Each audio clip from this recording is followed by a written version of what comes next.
cloud. Amazing. Right, let me just put this, sorry guys, tech issues Lauren, live will drop a recording later. Okay, purple, make that go. Okay, amazing, let's do this. I am recording. Oh, Lauren, thank you so much. I'm sorry, I just wasted 26 minutes of your life. But you should never let's do this. Time. Let's bring some value to people. So I'll introduce you because you have multiple hats, yeah. Multiple strings to your bow. You were in the NHS until relatively recently, within the last year. Yeah, I left the NHS 6 months ago.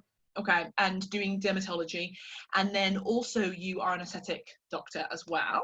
Yes. And you also train as well. So yeah, and then you also have an online business where you it's like a network marketing business, isn't it? And but the thing that I'm particularly interested in regards to Arbonne that you do is that you guys are so mindset focused, aren't you? Yeah. And so you're always doing these kind of Facebook these Zoom meetings together, and you're motivating each other, and you should be in Vegas right now, I think, shouldn't you, for your annual conference? Doing that. Yes, I was just saying that, at least we don't get the jet lag. At least we don't pack the bags, and I live in Glasgow and it's trying to be sunny, so I'll take that. Yeah, okay. But the reason that you very kindly agreed to help tonight with a non-Facebook Live is because you've done a presentation to your Arbonne colleagues in the past about these stages. It's almost like the stages of grief that you go through during this pandemic, which of course very few of us have experienced the pandemic in the past, so it's quite challenging on the old mindset. And there are 3 particular stages that you've identified that you presumably have, maybe you've been through a little bit yourself. And so, and interestingly, when I mentioned earlier on the group that we would be doing this live, colleagues came on and said, girlfriend, I am going through these seasons all in one day, because it's very confusing, isn't it? It's what we're experiencing from the pandemic. So can you tell us about these 3 stages that people may or may not go through? Absolutely. I mean, I wrote a few things down, so if I look down, that's why. I did this originally just to healthcare workers who work in what I do, and it was just so well taken. I was literally like, oh, if you want some tips for your next live, here, I can give you some tips. And you were so kind. You were like, well, Lauren, how about you share them? And I was like, oh, I'm so flattered, because I absolutely love what you created here. And before I start, I do want to give a massive shout out to you, Miranda, because what you've created is absolutely phenomenal in the Mindset Warriors and in the separate COVID group, because what you do is you lead with service and with love. And I just think as healthcare workers, we often we look after ourselves last. And having a community is something that's absolutely needed. So I want to give a massive shout out to everyone who's watching this and who's leaning into that community and the support that's provided, because we often don't look after ourselves very well. So you're providing so much here. I've been a fan of you for nearly 2 years. Ah, likewise. 2 years ago, first watching in the background, and then being a little bit more vocal on a few things, and then we've been chatting in DMs, and so I'm just so flattered that you've wanted me to contribute. So like as you said, I'm a doctor. I did backgrounds in all sorts of things, GP, but I did dermatology for a while. I'm a mum to 2 young girls, they're aged 3 and 5. I live in Glasgow, and I have a couple of other businesses, and because of those, I was able to leave NHS 6 months ago, which I know that some people go into aesthetics, that's the dream, but actually I'm in the process of going back to work. That was just a personal choice, but to help out with the pandemic. So a lot of stuff going on, and I've certainly been through everywhere with my mindset. But one thing that I'm a bit like you, Miranda, when I first discovered things like Tony Robbins or personal development books, so many light bulb moments and so many breakthroughs and so many, so many things that you feel a little bit more, you're able to self-analyze yourself a little bit more, and you're able to therefore make changes or have acceptance for how you're feeling. And I feel like as entrepreneurs, or as anyone going through big change, which is all of us just now, isn't it? it's so important to have a slight grasp on your mindset or grasp on personal development. And I think as a result, you have positive ripple effects on your other areas of life. Don't you feel that as well? Yeah, 100%. Yeah. I'm aware that everyone in this group is in completely different situations. There's some of you who are not working at all and you're worried about your income. Some of you are being forced to self-isolate and you want to work, but you can't. Some of you are returning to work and you're on the front line, and understandably there's fear and anxiety surrounding that. And then there's others of you who are absolutely wanting to work on your aesthetics business, continue to build that, but you might have fear as to what are others people going to think about that I want to focus on that when I should be on the front line. They're not sure whether it's okay to continue to be doing that. So we're all in a unique situation, but I hope that what I say tonight is going to speak to all of you. I want to talk, there's actually like four zones of mindset, and one of them's comfort zone. Okay. Fear zone, learning zone, and growth zone. But the comfort zone's been taken away from us. Yeah. That's the thing. Some of us quite happily live in this zone, and that's been taken away from us because we have no control. We have no control of what's going on, and so understandably, that comfort zone's been grown, which does leave us in either the fear zone, the learning zone, or the growth zone. And I'm going to talk through each of these a little bit, and I want you guys to hopefully listen to where you might be. It's fine wherever you are, but hopefully by listening to what the other zones are, I feel like it's a spectrum that we can go up and down, as some people have said, but you can kind of identify things that you want from the other, moving up your way, or accept where you are and be like, okay, that's where I am, and that's okay. But if you want to move, give a few tips to how you can, characteristics or things that you want in the other zones and what you want to take on board. Maybe not everything, but even just a couple of things so that you can feel like you're moving a little bit more, so you feel a little bit more in control. So first one, fear zone. Certain fear and anxiety, completely normal. Lack of influence over our decisions does lead to stress. And I know many of you are on the front line and therefore putting yourselves at more risk. So a level of fear and uncertainty and stress, and that situation, completely normal. But the problem arises when fear is the predominant emotion. And what that can look like is you might be searching for everything you can find on COVID-19 in an attempt to gain more control with more knowledge. But what that actually leads to is more anxiety, because you realize it highlights the lack of control. You may also be sharing everything that you find with everyone else, and as a result, actually sharing that anxiety as well. You might be getting irritated easily, or not being in control of your emotions so well. You might be getting sucked into other people's drama because that's where your emotional state is. So that's what you see more of. You might be acting like a victim, and you're looking for who to blame. And that could be the government, so they're complaining about your cancelled holiday, or that you can't homeschool your kids the way that other parents who are at home the whole time are doing if you're working on the front line. You're focusing on the negative things, or you're focusing on the things that you can't control. In aesthetics, if you're still doing that, that might be focusing on, it might look like, if you want to continue building or working on your business, you're worried about what other people are thinking of you doing that. You think they're judging you for not being 100% focused on being on the front line. Or you're paralyzed that you can't run your business the way you normally would, so you just stop. Or you cut yourself out from the community aspects and the support there because your headspace just isn't there. And firstly, that's probably not going to be that last one, all of you guys, if you're tapping into amazing support like this. And I want to let you know that if you see yourself in any of those points that I've just said, it's okay. The important step is to recognize whether that's your place and think, do I want to be in the next zone? And that next zone is a place of learning. And this is where you adapt to new circumstances. So I'm looking at my notes. What this looks like is we start to look after ourselves. We realize what is or isn't serving us. And that might be realizing that the media, the news, just makes you more stressed. So you take control where you can by limiting what you take in from that. Or you might realize what does help you. So for example, for me, it might be meditating or plugging into an amazing community. So you schedule out time to do more of that, because that's looking after yourself. You use this time for personal growth and for learning. And instead of telling yourself there's too much uncertainty, you start letting go of what you can't control. Instead, focus on what you can control. For example, you can control your actions. You can control how you're fueling your mind. You can control how you're fueling your body. You can control staying active and getting those endorphins pumping.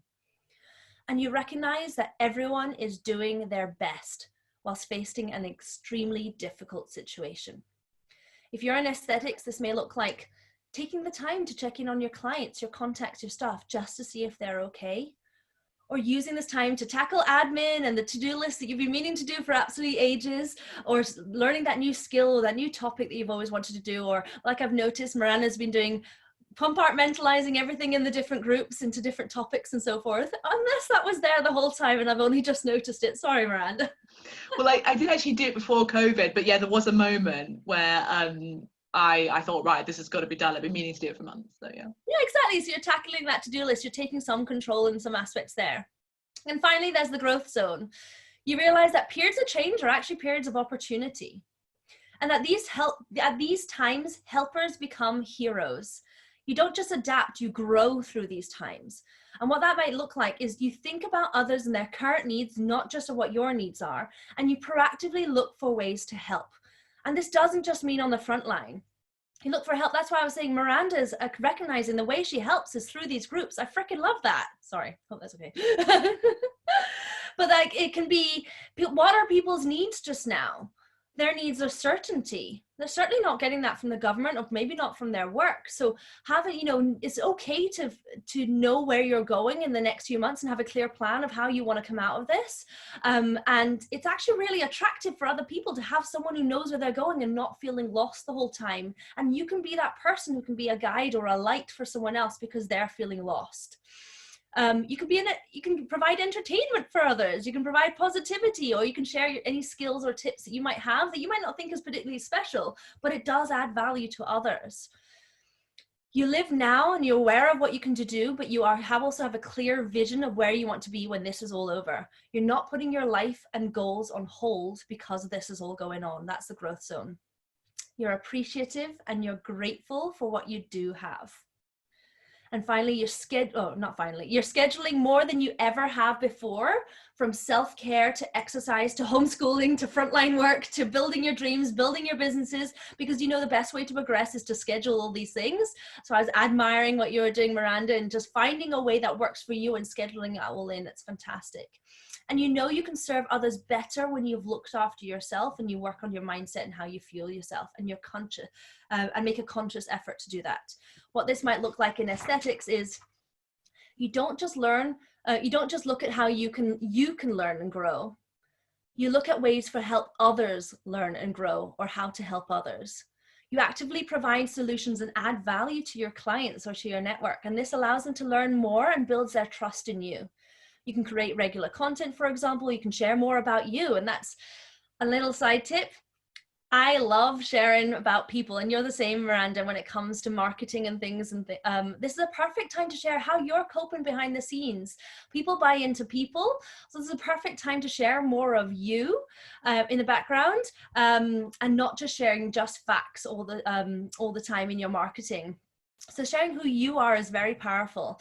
I actually share very little about aesthetics in my personal social media, but yet I still have a full calendar for the days that I want to work, and that's just because I think people know who they're going to get, essentially. You adapt and see what services you still can provide during this time, and whether that be education and so forth, or you provide, for example, vouchers for future treatments. And actually, in the growth zone, you're excited about what this time. And it's okay to be excited, because you realize that coming out of this, you're going to be a whole new version of you. You're going to have made it through anything. And you might come out of this with a business in a whole different setup, a whole different situation, so that it can grow to a whole new level when all this is done, and able to serve people at a whole new level.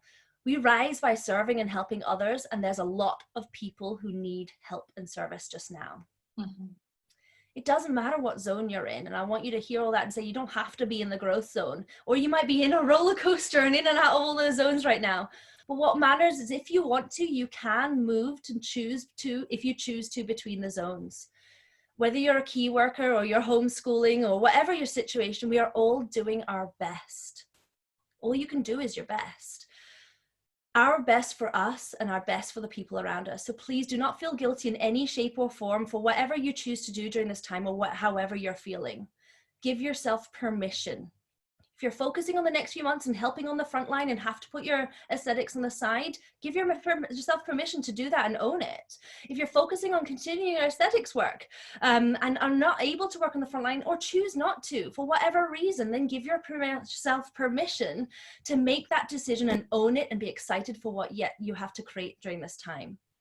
So my biggest take homes through this, because I have been through every single zone in this time. I'm not saying I'm always in the growth zone, but I'd like to think I've worked hard and used my own tips to be there as much as I can. And I am excited by the time that the future that's to come. Is my biggest tips are: 1, focus on gratitude. I've been actively working on that daily. 2, control how you're fueling your mind and fueling your body. It's amazing how that can affect things. 3, create routine and a schedule and what you need to do in each of those bits. I find whether I'm at home just now, but I know I'm going to be adding more and more things in. Sometimes you need to schedule more things when you're at home all day, I find. And if you're feeling helpless, become the helper. Focus on how you can help others, even in the smallest way, whether that be entertaining or putting a smile on someone's face. Helpers become heroes in difficult times and periods of change. That's it. Oh, fab. Thank you so much, Delia. I absolutely love, the idea of being able, using this dark time as even more of a springboard to help, because I think actually those people watching this now are vast majority naturally that way inclined, but I think we just sometimes bumble along in our life and we don't necessarily think that we can be of service. Whereas now, even if you're just helping not necessarily your audience, but you're helping, your great auntie or something like that who needs a thank you, who needs a card, or you help the elderly lady next door to you, whatever. If there's, it immediately gives you that rush, doesn't it, when you're able to actually do something for someone else. And that feeling of overwhelm is so normal, and that helplessness, because we can watch the news and all these things that we have no control over. So it's shifting that energy to what I have control over and who I can help. Yeah. And I still think that you have no idea how much just making someone smile can be the biggest help to someone. But let me just dig in. Let me just ask you a couple of questions. So, in the learning zone, you mentioned that we can start to, we're becoming more open-minded. We're thinking, okay, well, what's possible? What could I spring clean, or could I sort my units out in my group, or whatever it might be.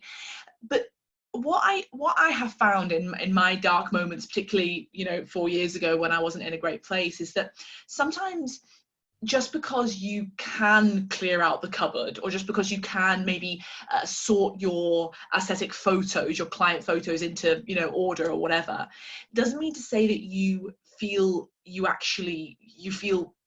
personally powerful enough to do it. And sometimes it takes everything in your body, even just to peel yourself off the sofa. Yeah. And which is why we end up watching Netflix and maybe drinking or whatever it might be, because actually we'd rather self-medicate than to admit to look at that seemingly very simple task, which we know will make us feel better. We know clearing out your CD collection will make you feel better, but actually we can't peel ourselves off. So is there something in that moment where you feel helpless, you know what you should do, but you can't quite make yourself do it? Is there anything that you employ to get off your ass? I'm not perfect. There are times TikTok's been my new addiction, and I'm just like an hour past this. Didn't you get rid of it? Like I could be doing something productive. But I often think procrastination, we're gaining something out of it, and that's why we stick with it.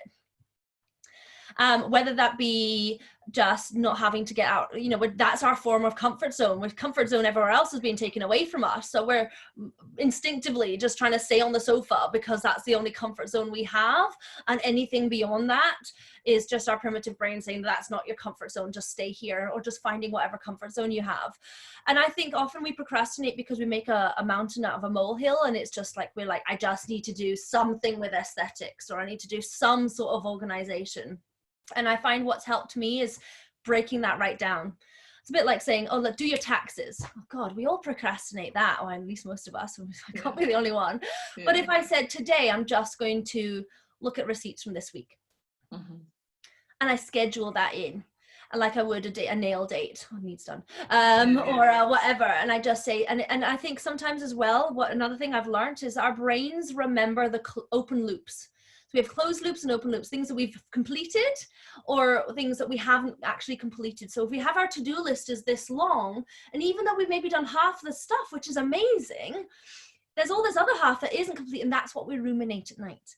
And that's what chips away at our confidence. And we naturally just think about the open loops. And so we just chips away at our confidence. Like, oh, I didn't finish my to-do list again. I did this. So the key is to start somewhere, then even if it's the smallest tiny achievement, because that leads into the next one, because if you get that endorphin rush. So I think so often when I find I'm stuck on the sofa, it's because when I assess it later, I've either not broken down what I actually want to do. It's just this kind of vague thing. Yeah. Or I've not really associated a positive gain out of it versus the positive gain of just Netflix and chocolate. So you're either drawn by pain or pleasure, aren't you? So it's figuring out, what's going to drive you. Or a really good technique is Mel Robbins' 5, 4, 3, 2, 1. Yeah. Just don't even think it. 5, 4, 3, 2, 1. I said I'd do this, but I find the more you start doing what you said you do, the key is not to give yourself too much, because you will never do what you said you do if it's too much. That's why I start with small things. The more you do what you said you do, the more that builds confidence that you are someone who does what they said they do. Yeah. Then you achieve more and you feel good, and you end up smashing your to-do lists more. Exactly. And I think that often we can be so self-judgmental. So we say to ourselves, well, if it's not big, then it's not worthwhile. And actually, particularly if you are coming from not a great place, even just standing up, drinking a glass of water, I always remember that in my really bad times when I used to procrastinate so much, I would obviously I couldn't procrastinate cleaning the kids' clothes. So I would put them in the washing machine, then the dryer. I would open the dryer, and I would procrastinate by, when your dryer, you have that thing, that dust that forms on the, and it's so satisfying to take it off the filter, isn't it? And I would procrastinate that rather than folding the clothes and going to the next step. But I think we have to just say, it's just one sock at a time, we don't have to be, like someone might look at you, Lauren, and be like, oh, wow, she has this amazing business, and wow, she's doing this exercise and stuff. But actually, we're all flawed, and we all don't achieve our to-do list. But if we can just honor ourselves and really honor ourselves, be gracious enough to ourselves over that one sock. I folded the one sock. Well done, me. Come on, me. And then that just, like you say, it starts the snowball. One step in front of the other, like the laundry basket. You're thinking of the whole laundry basket rather than thinking, let's break this down. I'll do the one sock. How's that feel? Maybe I'll do the next socks later. But it's the next one and the next one. So it's sometimes if you have to start very small, even if it's something, today I will shower. Today tomorrow I'll add on to that, putting something else on. And the other thing that's really helped you with habits, if you are in a state for that, I know that some people are, as you said, just struggling to stand up, but it's called habit stacking. I don't know if you've heard of that. Yes, I'm listening to Atomic Habits right now. Yeah. This is where Miranda and I are like, too. But where if you have something that's already automatic, brushing your teeth or brushing your hair or whatever you do before something else, just add whatever you want to achieve, a small thing onto that, attach it together. So every time I brush my teeth, I'm going to listen to Miranda's Insta Lives, Insta stories, because I know that makes me feel better. I'll connect the two. And it can be as small as that.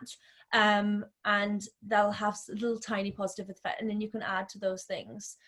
Let me ask you as well, another thing about the learning zones is where there's the point at which your mind is starting to open up and you're thinking, okay, one step in front of the other.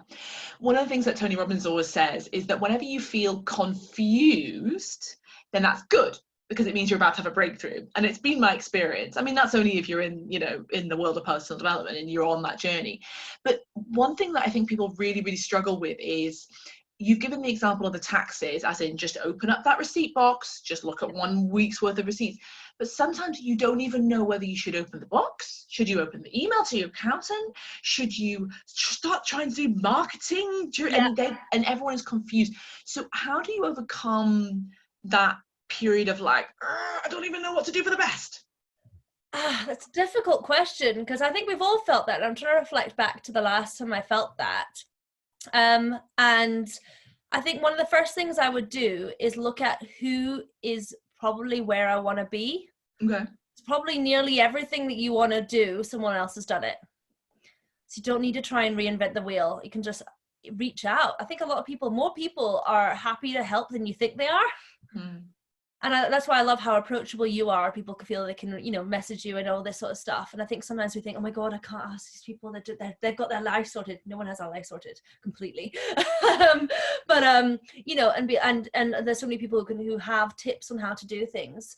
I don't know if that's a really satisfactory answer, but where to start? There's YouTube, there's everything. But then you're like, do I start on YouTube or do I open the box? Yeah, I guess. I think what's good about that answer is that maybe you could, even if you can't reach out or you're too overwhelmed to reach out, whatever, even if you just imagined like, what would Becky do maybe, and then like, oh, Becky, and then it might kind of almost by pushing it over to there, it might make you feel a bit more like, oh, I suppose Becky will probably open the receipt box. And that's a really, really good idea. I've never, a bit like when I first saw Instagram, I was like, what are people doing? Why do they keep taking pictures of themselves? Where do these pictures go? I have no idea. How do you know? So I just sat during lunchtime and I watched a few YouTube videos on how to do social media. I watched this and I watched that, a couple of other things. And then I thought I'd try one thing. I thought I'd take on one task out of all the things I learned. So that's what I often do when I listen to a training or read a book. I take one thing and I try and implement it. Otherwise, there's like 20 things they suggest and you're like, what do I start with? And then when you get comfortable with that, you're like, okay, you might go back to something and get something completely out of it. And now, you know, things like Instagram, I freaking love it. So, but only because you built it one functionality at a time. They're doing something new here, and oh great. I think what's awesome about that is when you were just saying that, and I'm picturing you going on those YouTube videos, and I picture someone who is, your identity is as a learner and someone who's in growth the whole time. So when you're doing that, even though you probably felt a bit vulnerable, like what's all this Instagram malarkey, but you were like, subconsciously, I'm the kind of person who digs into YouTube and finds out, even though I'm vulnerable.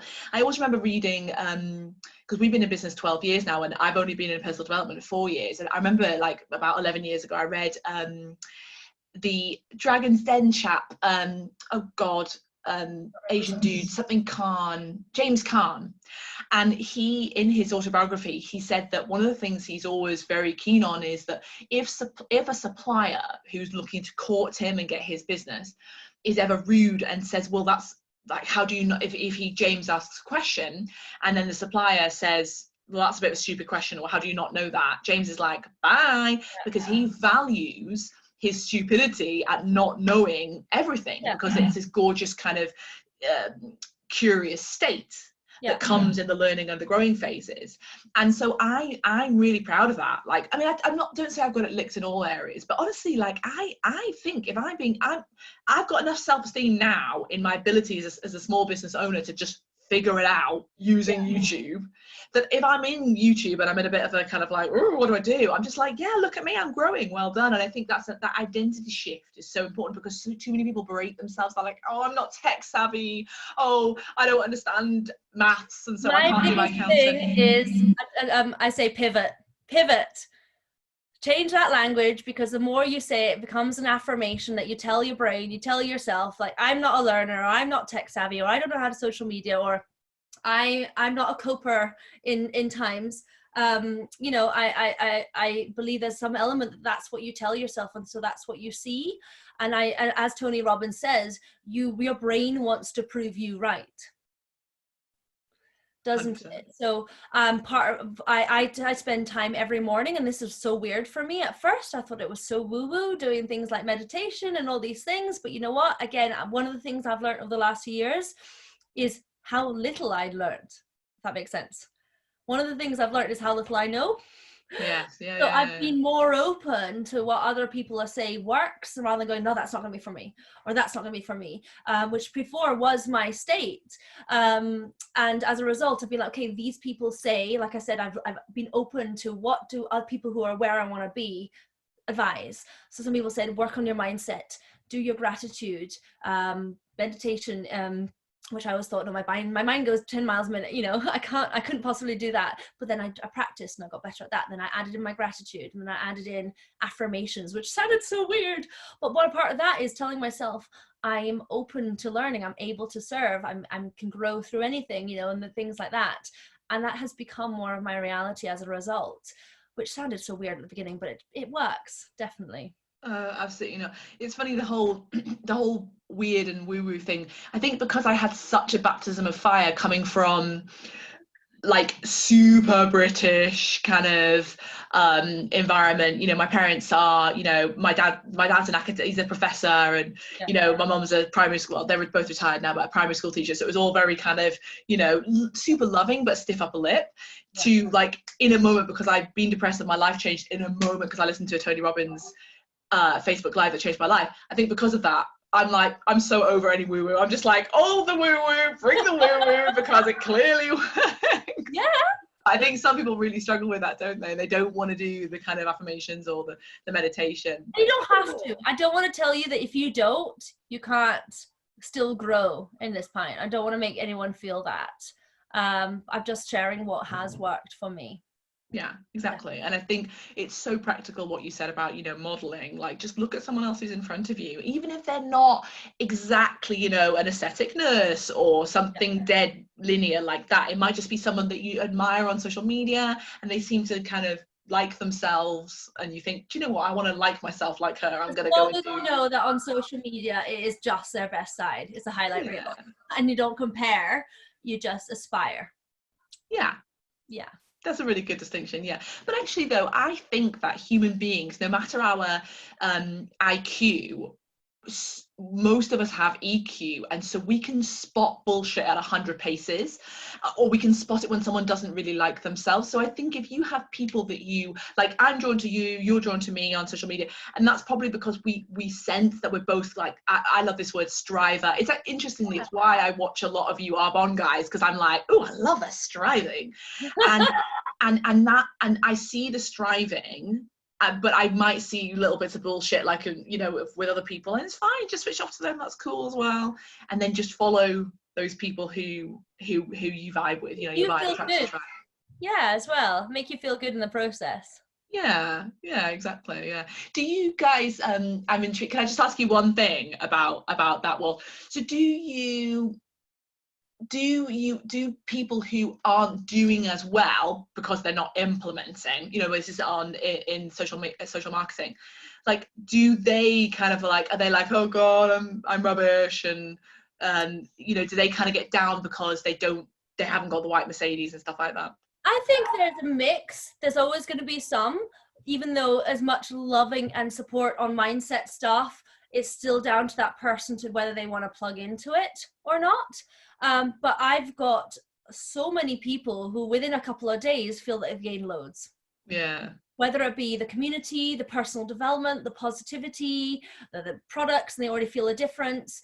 They're like, anything else is a bonus. And that I generally find that people who are like that, they're just grateful where they are anyway, and they do tend to progress. Whereas if someone's coming in going, I just need to gain, I need to have, I need to get, then they do tend to be more frustrated, and frustration, if you're into the whole energy thing, is not a good energy to be in, rather than thinking of, I'm grateful, I'm serving, how can I help?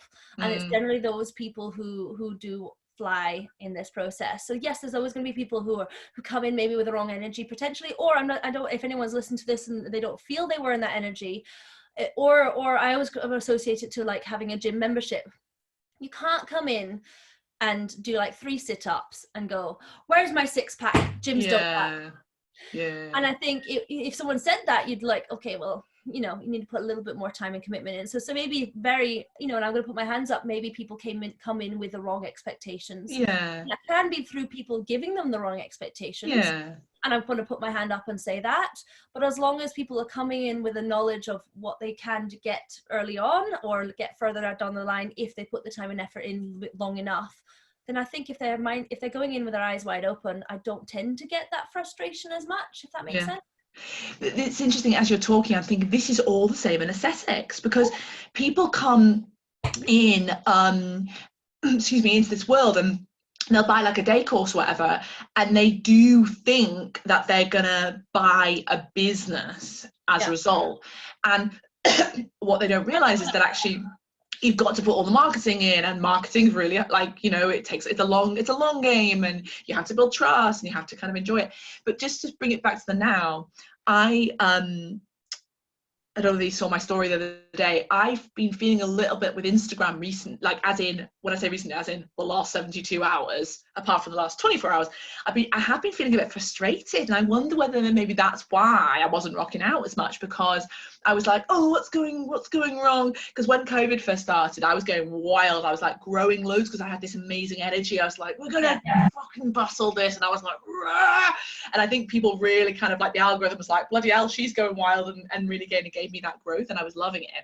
Then it dropped off when we temporarily closed Skin Fever training. My energy went down. I was like, and so I think that kind of, I lost it. And then recently I've been a bit more like, oh, probably not asking myself very empowering questions, more kind of like, oh, what I've noticed, if you don't mind me saying, obviously you're asking more from what we want. Yeah. And as a result, well, I think the reason you flew, you knew where you were going. And what was it I said earlier? What are people's needs? Certainty. Someone who knows where they're going. Someone who's decided where they're going anyway. And if they want to follow, great. If they don't, doesn't matter. Yeah. I didn't realize that you'd lost that. I hadn't felt that at all. But just reflecting back, because you'd lost that, it's less certainty. Yeah. The thing that, so when we closed Skin Fever training, like I got over that in terms of like that horrible kind of grief thing. I got over that. I cried for 2 hours while I was cleaning the house, and then I was back on it, and I texted all my colleagues and stuff like that. I felt so much better. But then the next thing that happened was, I felt like, fuck, you know, like I'm not on the front line. Now, Tim has gone back part-time on the front. Well, he's on GP as well, so it's not as challenging. Still hard. Yeah, but like the point is, like, I'm honestly, Lauren, like I'm so fucking connected to my audience. Like I'm just like suckered onto the hearts of the people that I'm serving. And so maybe I felt there was a little bit of a disconnection there, that I couldn't be suckered onto their heart if they were on the front line and feeling anxious and stuff. So I think I loved it when you said, my way of helping is by serving you guys. Yeah. That's it. Own it. And that's why I say, give yourself permission to, that's where you want to be.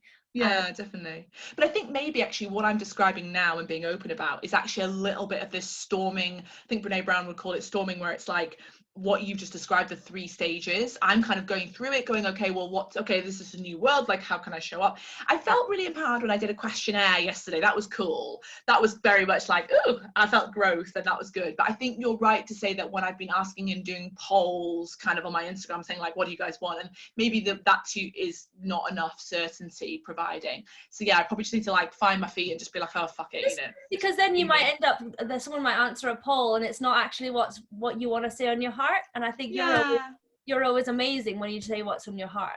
Yeah, I think so. And interestingly, people, I know, but I think the reason this is cool to talk about is because actually one of the things that I did get on the survey is that people love that balance from people like us, sort of like leaders.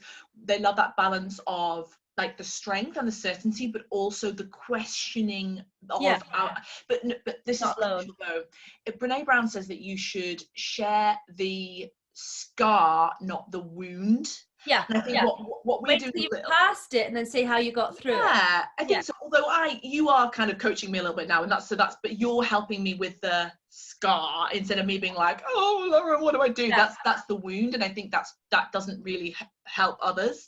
So yeah, it's empowering and relatable and vulnerable when you're working your way through it rather than wallowing. Yes. And that can be the same as well, forgetting about leadership and an audience and stuff. Generally speaking, when I was crying for 2 hours, if that was okay, that's not wallowing. But it would have been if I'd done it for 2 weeks. And that's the distinction. Shared that with everyone. Exactly. And like you said, all of these states are okay. It's just that we do need to be going in a general direction of travel, and that we can't be staying down, because then we ultimately leads to depression. So I think it's about kind of just having state change tactics, and you know, whether it be, you know, opening the box of receipts or whatever it is, just doing small little break something down. It could be the smallest thing, like I said, it could be standing up. Yeah. Absolutely. And I've this covered so much, but one of my favorite things was just talking about how when you go into anything, go in with your eyes open, like you said, going into aesthetics. I think where the frustration comes in, I know this is non-COVID, but like where frustration in anything comes in is when you don't go in with your eyes open of what to expect. And I think you can deal with, you know, like aesthetics, there's more marketing, there's more this, if that's what you expected and you're still excited to do it. Anyway, that was completely off topic, but I just wanted to go back to that. I loved it. Yeah, definitely. And I think what you're saying is like, own it, because then if you fall in love with the process, like you going to YouTube and being like, do you know what, I don't know this, I'm going to find out. I mean, you know, it's not, you know, you'd probably rather be rocking out, but in the learning, if you fall in love with that process of learning, that's where all the gold is then, because you don't, not having to wait until you get to the goal. At the end, you're enjoying the process of being on the journey, exploring, figuring out what works for you. Yeah, although I have to say, one thing I do admire about the network marketing world is goals are very specific, and that really helps. You guys have super smart goals, like you're like, I want to go to this holiday, you know, like I've reached this area manager and stuff. And I have to say, like, I think the certainty that comes with that, is very good, because even if you're not achieving it every month or whatever, you're like, I'm going there. I think sometimes in aesthetics, but we do this at Cliff Jump Academy, actually. We do set a goal, and then it's gorgeous, because of course what we find is that people do manifest that, in that there's been quite a few an endorphin rush when you've actually achieved the thing, and it's clear. I always tell people, you can't kind of say I kind of want more, maybe at some point in the future. Exactly. Think about it, and you achieve it, you're like, but as you said, you also manifest it because it's crystal clear. It's so magical when that happens. You know, it's one of your favorite things. Exactly. And sometimes you don't know, sometimes you build something completely new that you weren't expecting. But for me, my general goal is bravery, because I know that it serves. And when I'm walking around in the garden, before I go on my Instagram stories, like I'm always saying to myself, like, do the next brave thing, like, because that's always the thing that is. I just thought of Elsa too, Frozen. Frozen 2 fan. Next whatever it is. Anyway. Love that film. The music was surprisingly awesome, wasn't it? Love it. The Panic at the Disco version of that song. I listen to it all the time, like in my car when I was out driving. I know. Right. Thank you so much. It's so kind of you to give me your time, an hour and 7 minutes, most of which was tech issues, but I really, really appreciate it. But it's been gorgeous. Thank you. I really enjoyed it. I'll have to upload this to YouTube, or there's no other way, and then I'll share it into the group, which might not get quite as much reach because it'll be a link, but I'll big it up and we can all. No problem, Miranda, and thank you for everything that you do. You're a ray of sunshine. You too. And I'll let you know how I get on with my new morning routine. My new breakfast routine is going to be, it's the Stuart Armfield. So I've ordered from Mel yesterday. I've ordered the vanilla thing, the fiber thing. I've got fizz sticks anyway. No, that's not part of it. Oh, and then in over the weekend I bought fruit, frozen fruits. Yeah. And green. So, I'll let you know. No, I didn't get the green thing. I didn't get it. Best way to start the morning, honestly. I've even got my kids on it. I just followed Stuart's advice. Love it. All right then. Let us know how you get on. I will do. Take care, Willa. Thank you so much. I really appreciate it. Take care, Laura. Bye.